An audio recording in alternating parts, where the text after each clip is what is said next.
You ever sit in a courtroom and realize the person trying to destroy you used to sleep beside you every night? That was my reality.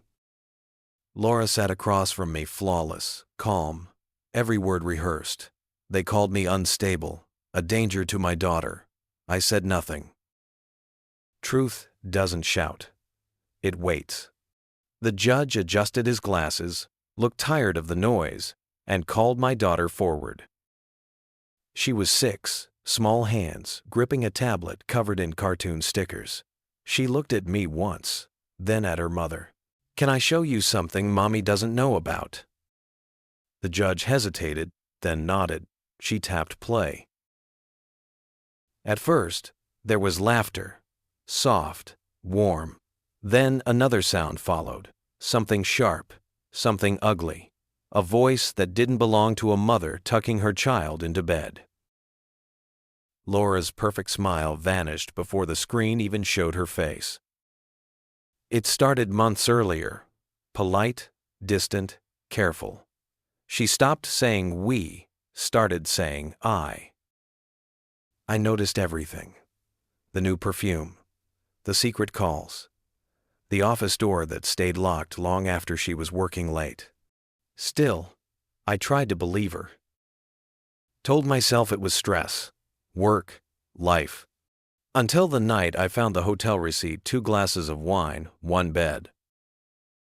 She said it was a client meeting. I smiled, nodded, pretended to believe her. Because rage doesn't win wars, information does. I watched, documented every lie, each one a thread, a map. And following that map led me straight to her assistant, the one who worked weekends with her. Their texts weren't just flirty. They were the kind of words people write when they've forgotten who's waiting at home. I didn't confront her. Not yet. Every night, she'd play the loving wife. A kiss that meant nothing.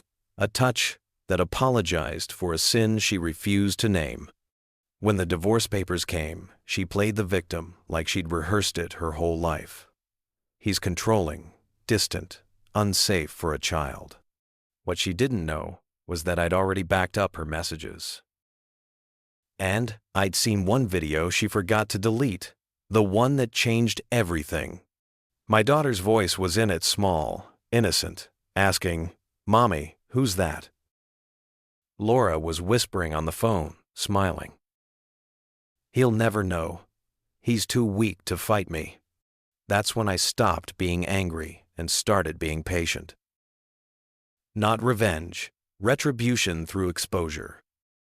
So I let her drag me to court, let her feel safe, confident, unbreakable. And then I waited, because truth, when timed right, cuts deeper than any blade. When the video played in court, no one breathed. Her voice filled the room, cold, cruel, mocking. "He's pathetic. I can make him look like a monster, and they'll believe me." Then the screen showed her face, wine glass in hand, her assistant right beside her. The judge's gavel slammed once, twice. Gasps echoed around us. Laura's face shattered. She turned to me, trembling.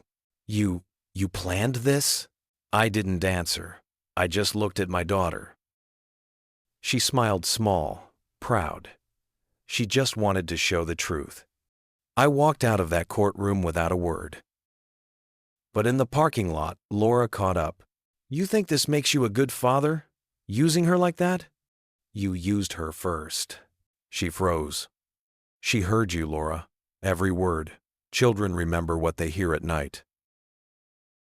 Her eyes filled not with guilt, but with fear. The fear of losing control. "I'll fix this," she whispered. "No, you'll live with it." She reached for me. I stepped back. Her touch felt like contamination. And for the first time, she knew she couldn't manipulate me anymore. Not with guilt, not with love. I got full custody. She lost everything she'd used to define herself, the image, the story, the power. Her friends stopped calling. the man she betrayed me for disappeared before the ink on the verdict dried. I didn't celebrate. There was nothing to celebrate. Victory isn't loud. It's the silence that follows when there's nothing left to fear. Sometimes at night, my daughter asks, "Is Mommy coming back?" "Not for a while." She nods, half asleep, trusting me completely. That trust is my proof, my penance. When I turn off her light, I see her cracked tablet on the desk. I keep it charged, not as evidence, but as reminder. Because the night she pressed play, she didn't just save me. She ended the illusion we'd all been living under. She thought the courtroom was her stage. She never realized our daughter was holding the spotlight.